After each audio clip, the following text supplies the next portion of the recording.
Amigos queridos,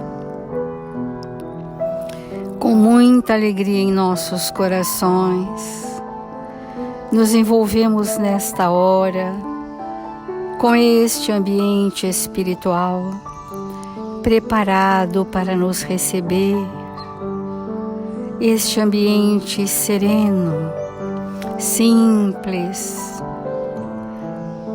abraçados pela natureza que nos cerca, pela sinfonia dos pássaros, pela elevação sublime da música, preparando os nossos sentimentos para sintonias felizes com os espíritos amantíssimos que, em nome de Jesus, são conosco. Que estes amados benfeitores, em seu nome, Senhor, possam trazer aos nossos corações a vibração da esperança em dias melhores para a humanidade da Terra, e insuflar em nossos corações a coragem da fé para que sejamos espíritos destemidos, espíritos fortalecidos, resolutos, mansos e pacificados. Ensina-nos, Senhor, a servir em seu nome, onde quer que estejamos, sem perguntar a quem ou até quando, para que façamos desta experiência na Terra uma experiência iluminativa a todos nós. Assim, amigos queridos, sentindo a presença solene dos tarefeiros de Jesus, que conduzem este Evangelho, iniciamos as reflexões desta manhã. Obrigada, Senhor. Obrigada, amigos, e que assim seja.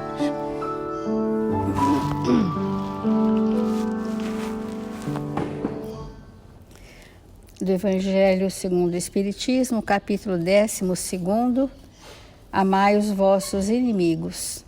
E dentro desse capítulo nós estamos no item: se alguém vos bate na face direita, apresentai-lhe também a outra.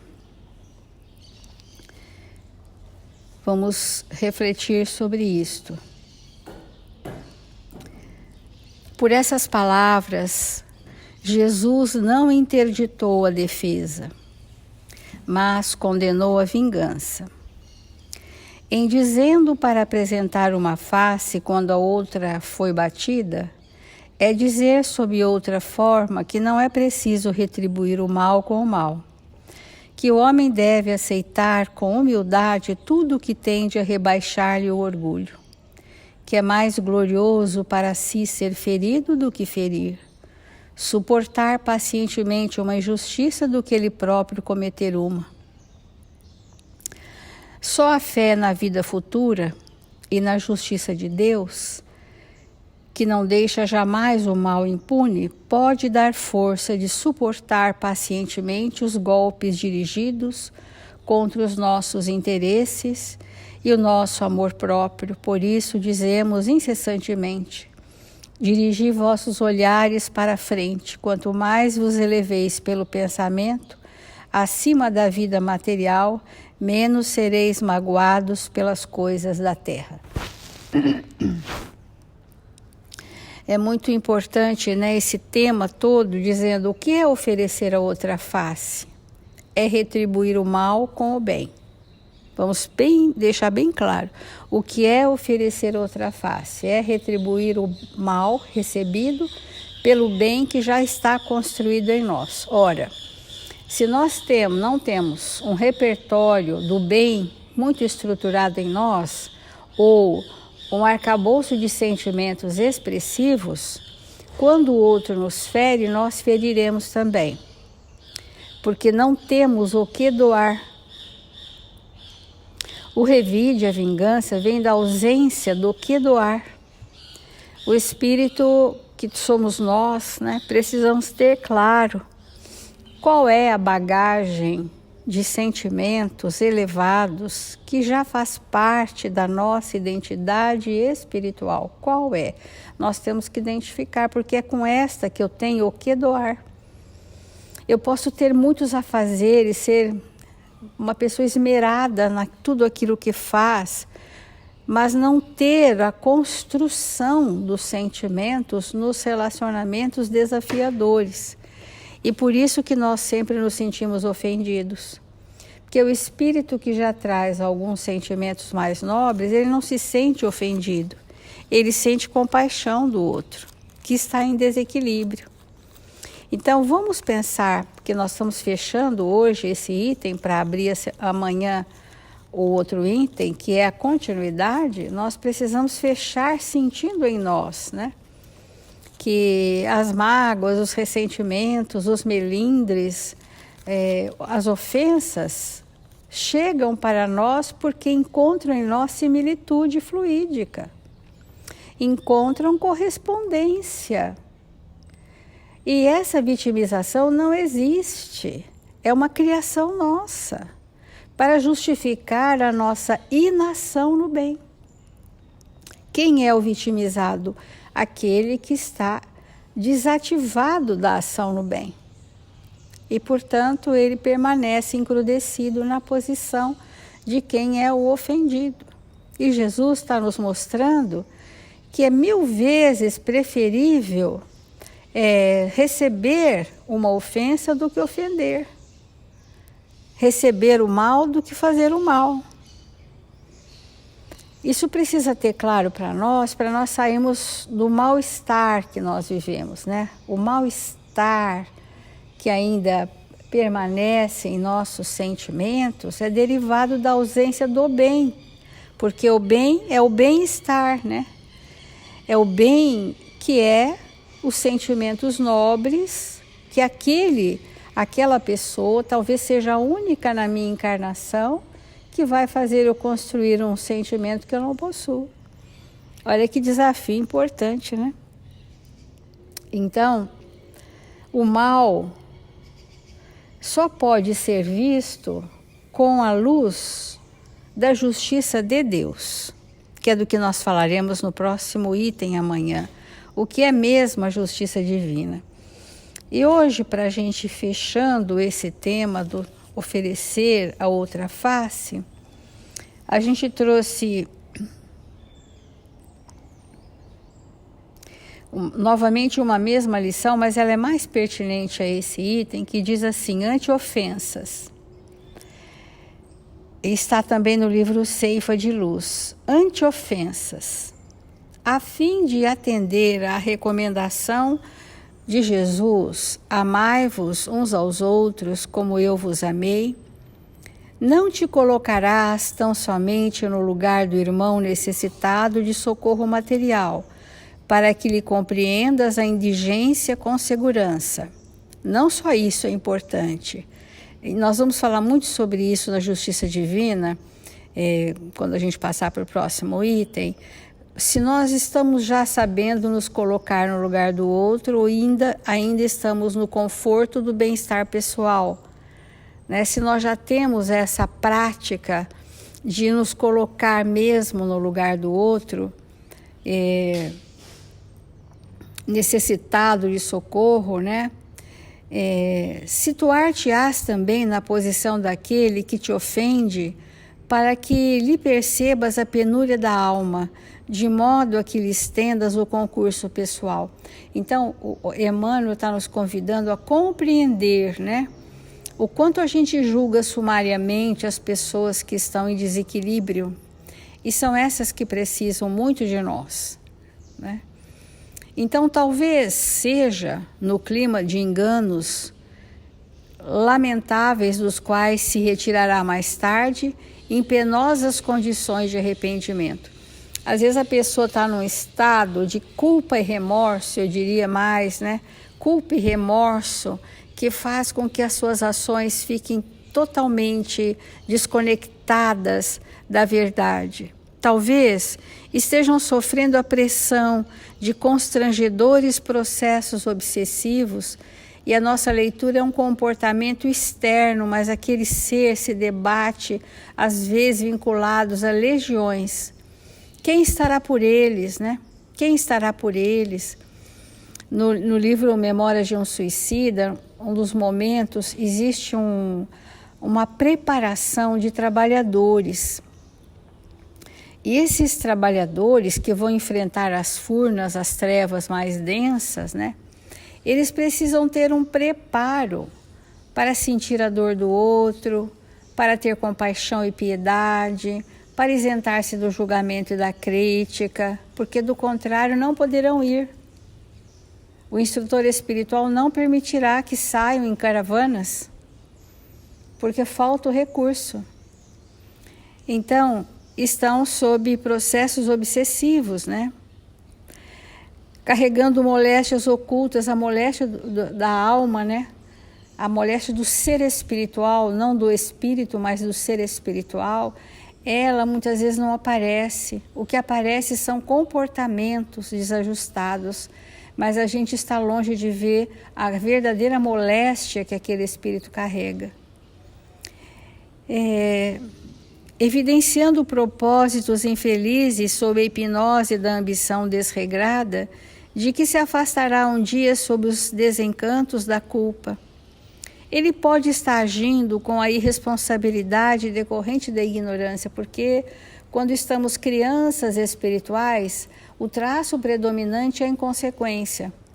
É não se limitar no perigo, né? Se atirar a coisas absolutamente arriscadas, agindo com irresponsabilidade decorrente da ignorância. Por isso mesmo, exortou-nos Jesus a amar os inimigos e a orar pelos que nos perseguem e caluniam. Isso porque somos inconsequentes, toda vez que passamos recibo a insultos e provocações com os quais nada temos a ver. Sem contar que a gente entra em situações que nem é nossa, né? A gente se envolve em tramas desnecessárias. Mas, se temos o espírito pacificado no dever cumprido, porque as pessoas têm me dito assim, mas eu faço tudo o que eu preciso fazer, as tarefas da casa, as tarefas do meu trabalho, a escola que eu trabalho, ou o escritório que eu trabalho, mas não são esses os deveres, porque isso nós já sabemos fazer com esmero. O dever cumprido é aqueles ditames da consciência. Esse que é o dever, né? A que título deixar a estrada real do homem, a fim de ouvir as sugestões das trevas nos despenhadeiros do mal? Além disso, se estamos em paz à frente de irmãos nossos, envolvidos em sombra ou desespero, não seria justo nem humano agravar-lhes o desequilíbrio com reações impensadas, quando os sãos perante Jesus são chamados a socorrer os doentes com a sincera disposição de compreender e servir, auxiliar e aliviar. Essa é a visão de Emmanuel, né? Que a gente possa pensar ante a ofensa, talvez ele esteja dessa forma. Será que eu sou capaz de sentir a dor dele ou eu fiquei presa na dor que ele me causou e vou arrastar essa mágoa pelos séculos? Vamos refletir.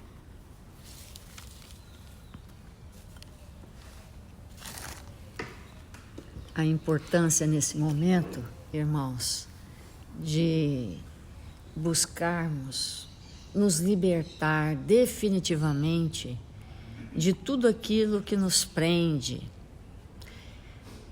que nos rouba energias, vibrações, fluido vital, que nos são tão essenciais para que nós possamos construir o que viemos erguer em nós na Terra.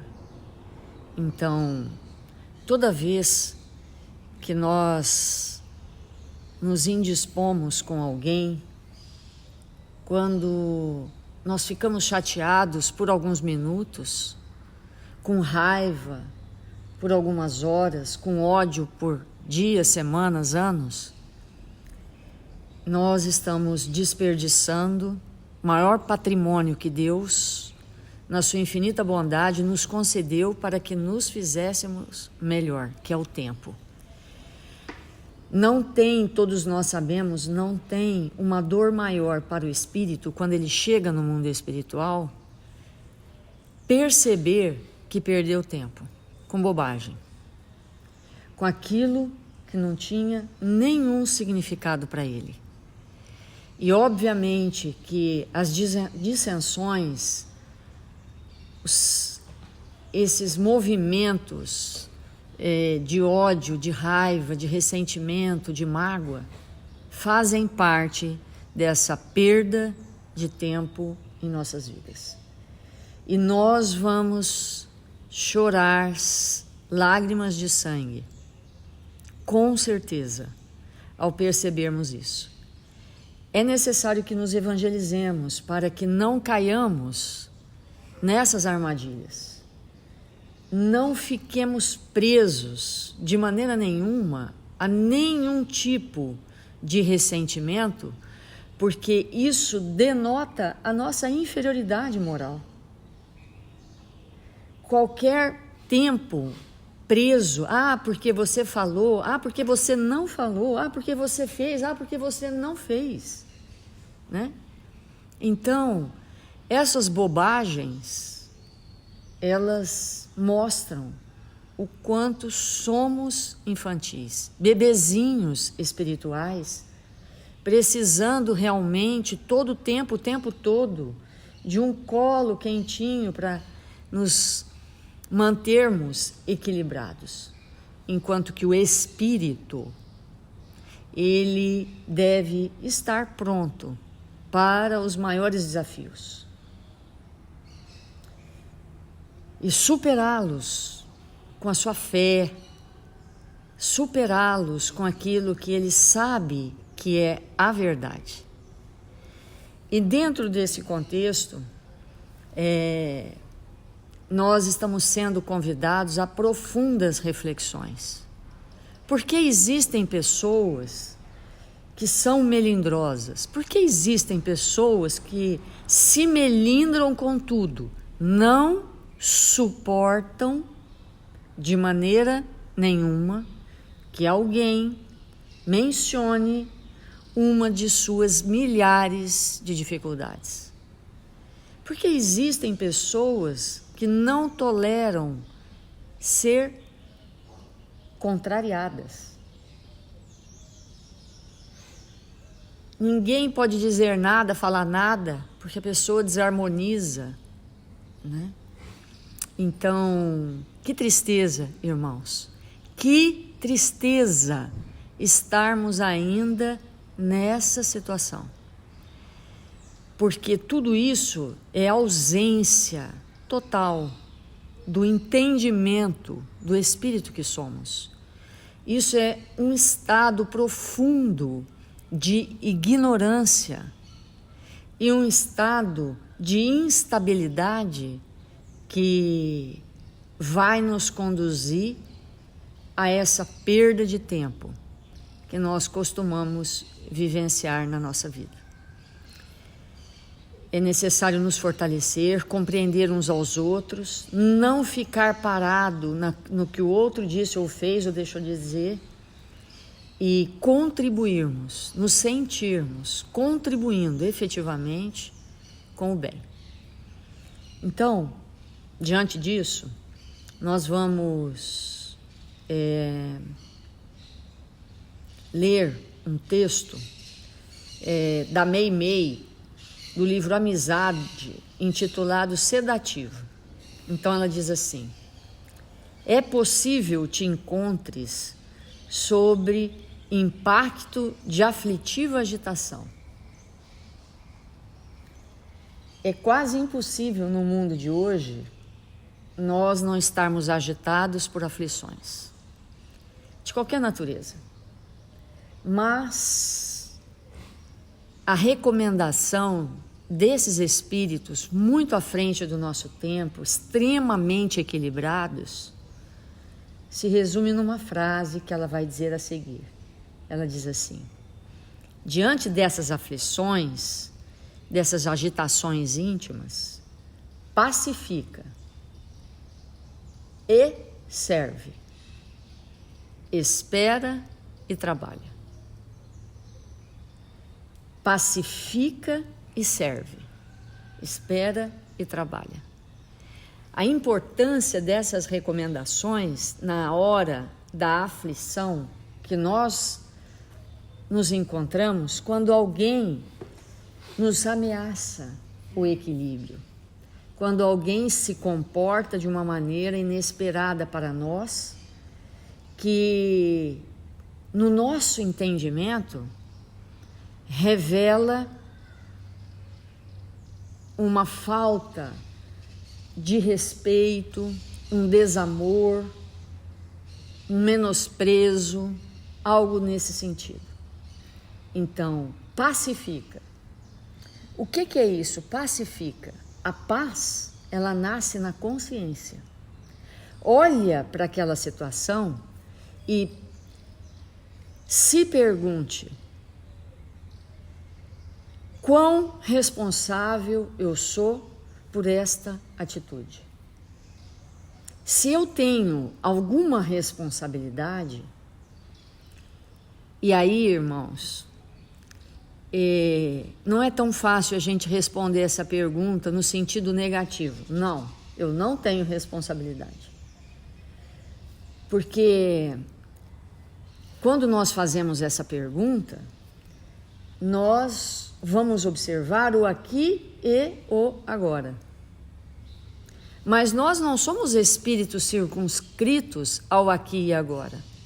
Às vezes, a nossa responsabilidade no destrambelhamento do outro, desse instante, se encontra há séculos atrás, que nós não temos acesso. Mas a nossa presença, muitas vezes, desperta no outro seus comportamentos mais animalescos, porque ele entra em contato com memórias onde estivemos juntos em situações muito desequilibrantes. Mas vamos momentaneamente responder que não temos responsabilidade, que consultamos a nossa consciência e não temos responsabilidade sobre aquele ato. Se não temos, pacifiquemos, porque esse mal é um mal que vem do outro e deve permanecer com ele. E eu não devo ser instrumento da extensão desse mal, me comprometendo com atitudes que são contrárias ao bem. Porque se o outro me apresenta sua pior face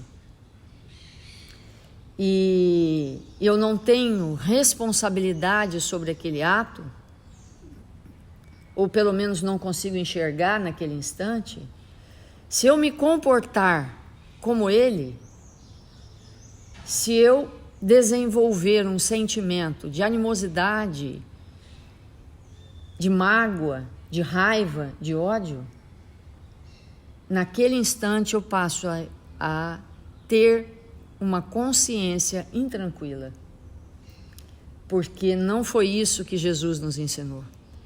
Então eu passo a estar tão comprometida quanto aquele que me ofende, porque desço no nível dele. Que tristeza. Nós estarmos ainda nisso, que tristeza. Me comparo, me equivalo às vibrações destrambelhadas dele. E se a minha consciência estava tranquila até aquele instante, deixa de estar agora. Olha a importância dessa reflexão. Então, o que fazer? Né? Pacifica, ou seja, deixe a consciência pacificada e serve. E esse servir, ele é muito interessante porque é um convite para que nós possamos perceber a deformidade do outro e oferecer do que temos de melhor para que haja um reequilíbrio. E quando nós conseguimos fazer isso, é o máximo para nós. Simplesmente o máximo. Por quê? Porque nos sentimos em nossa intimidade o que é o poder de Deus. Porque para que eu possa anular o mal que vem do outro, só se eu acessar o poder de Deus em mim. E quando eu acesso e ajo com aquele poder, aí sim, aí eu sinto, eu experimento algo que é indescritível, que é de uma elevação e de um poder de transformação inimaginável.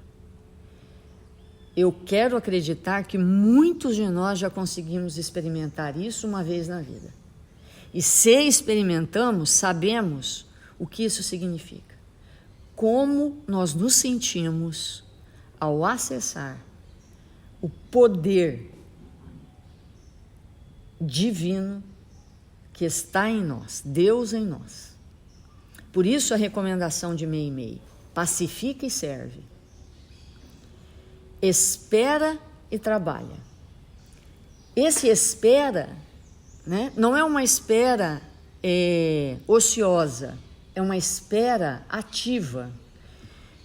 A espera, a forma mais espetacular de espera, mais sublime, mais elevada, é a esperança. O que é a esperança? É o esperar com Deus. Esperança é esperar com Deus. Por isso que não é ilusão. Quando eu digo assim, eu tenho esperança que o mundo vai ser melhor, eu, com Deus, espero de maneira ativa, fazendo da minha parte, que o mundo seja melhor. Olha a importância disso. Esperança é esperar com Deus que as coisas mudem, se ajustem e possam verdadeiramente adentrar num rumo seguro. Por isso que uma pessoa que tem esperança, ela está num estado de proteção absoluta.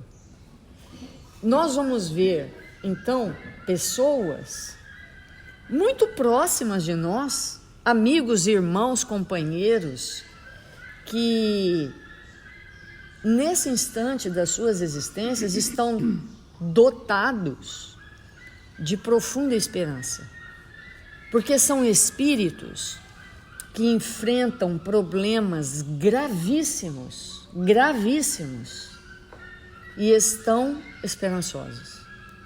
Porque as soluções para esses problemas há de vir. A solução há de vir. Se não for hoje, será amanhã.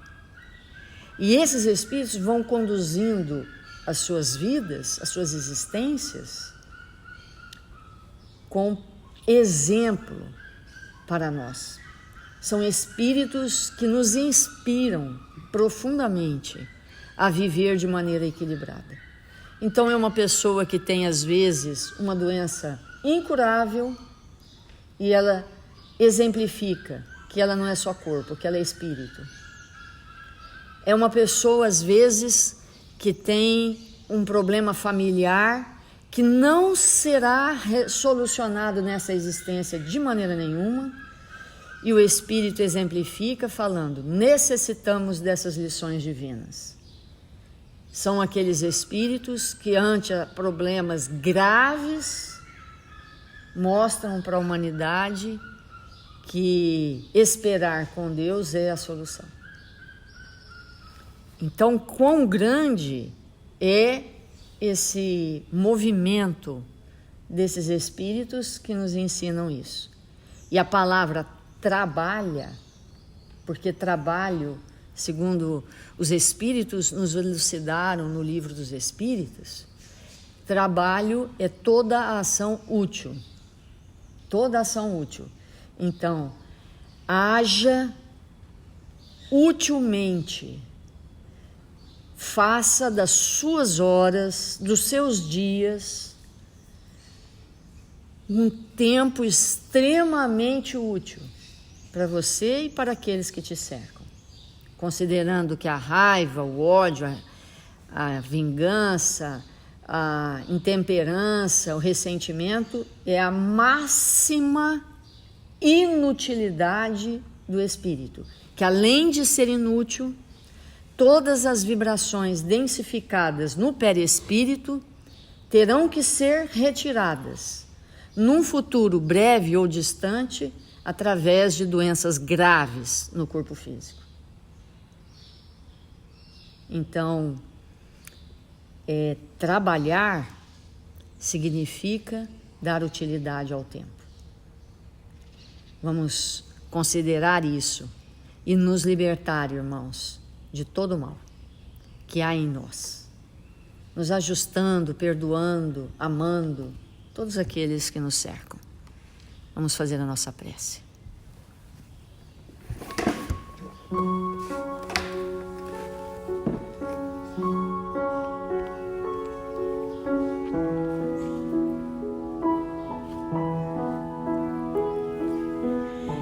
Jesus,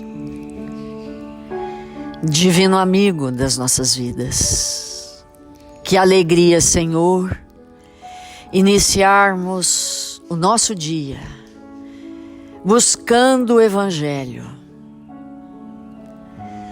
para nos esforçarmos no sentido do perdão, para que o mal que nos alcançar hoje possa ser transformado em bem em nossa intimidade. Que sejamos aqueles espíritos sempre prontos ao perdão, envolvendo aqueles que nos cercam com as vibrações suaves do amor.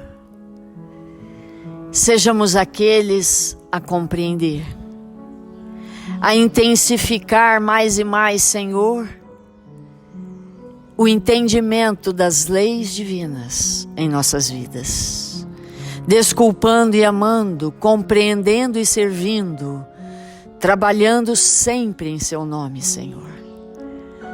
Rogamos pelos nossos irmãos, registrados nos cadernos de vibração da nossa casa, que eles possam receber nesta hora as bênçãos do Seu amor, Senhor. Que nesse instante os bons espíritos possam nos envolver para que possamos construir o nosso dia com alegria, colocando dentro de nós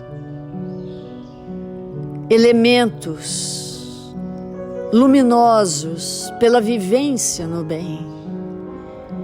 Que possamos viver a cada segundo de maneira consciente, Senhor, Te buscando a presença, realizando o melhor. Que o Senhor nos abençoe e nos fortaleça, hoje e sempre. Que assim seja.